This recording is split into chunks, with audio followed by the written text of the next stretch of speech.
Sudan में मुसलमान मुसलमानों को मार रहे हैं, समझ नहीं आ रही किसको शहीद कहें और किसको जालिम कहें। नाज़रीन, 2023 में यह जंग सूडान में शुरू हुई और अभी तक इस जंग की वजह से सूडान में 70,000 से ज्यादा लोग मारे जा चुके हैं। 1.5 लाख से ज्यादा लोग इस वक्त शदीद जख्मी हैं और 1,50,00,000 लोग अपने घरों को छोड़कर भागने पर मजबूर हो गए हैं। सूडान में जो जंग चल रही है इसके बारे में आपको आसान लफ्जों में बताता हूं। सूडान का एक हुक्मरान होता था, काफी अरसे से वो सूडान का हुक्मरान था। उसकी जानिब से एक अपनी आर्मी बनाई गई। उसने अपनी आर्मी इसलिए बनाई ताकि कल को सूडान की आर्मी उसकी हुकूमत का तख्ता ना पलट सके। फिर 2019 में उसके खिलाफ बहुत ज्यादा एहतजाज शुरू हो गए, जिसके बाद जो आर्मी उसने बनाई थी उसी आर्मी ने उसको बोला कि अब आप लीडर ना रहें, लोग आपके बहुत ज्यादा खिलाफ हो गए हैं, आप लीडरशिप को छोड़ दीजिए। उस शख्स ने लीडरशिप सूडान की छोड़ दी। फिर यह हुआ कि जो सूडान की मेन आर्मी थी और इस लीडर की बनाई गई आर्मी के दरमियान कॉन्ट्रैक्ट हुआ। इन दोनों ने बोला कि हम मिलकर सूडान को चलाएंगे। ये मिलकर सूडान को चला रहे थे,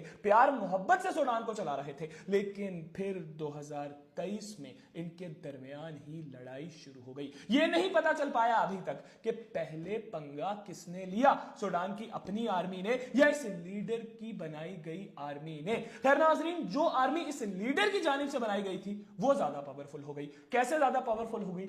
उनके पास थी गोल्ड माइंस और यूएई उनसे गोल्ड खरीदता है। अब वो यूएई को जब गोल्ड बेचते हैं तो बदले में यूएई उनको पैसे देता है और उस पैसे से वो हथियार खरीदते हैं। अब उन्होंने हथियार खरीदकर सूडान के सिविलियंस को भी मारना शुरू कर दिया और सूडान की जो अपनी आर्मी थी उस आर्मी को भी खत्म करना शुरू कर दिया। हमारी इतलात के मुताबिक कल या परसों वो इलाका भी सूडान की अपनी आर्मी से ले लिया गया जो इलाका उनके पास आखिरी इलाका था। अब हमारी इतलात के मुताबिक मुकम्मल तौर पर सूडान पर उस आर्मी ने कब्जा कर लिया है जो सूडान के लीडर की जानिब से बनाई गई थी, जो सूडान से सोना निकालकर यूएई को देती है और यूएई बदले में उनको पैसे देता है। खैर नाज़रीन, जो इन आर्मीज के लीडर्स हैं वो तो ये बात जानते हैं हम ये गलत कर रहे हैं, लेकिन उधर के लोगों का ब्रेन वॉश कर दिया गया है। जो सूडान के लीडर की बनाई गई आर्मी थी उस आर्मी के सोल्जर्स का ब्रेन वॉश कर दिया गया है। अब वो अपने ही लोगों को मार रहे हैं ये समझकर कि हम ठीक काम कर रहे हैं। खैर नाज़रीन, अब अमेरिका भी बीच में आ गया है। उम्मीद की जा रही है कि सूडानियों के ऊपर जुल्म बंद कर दिया जाएगा बहुत जल्द। आप लोग इसके ऊपर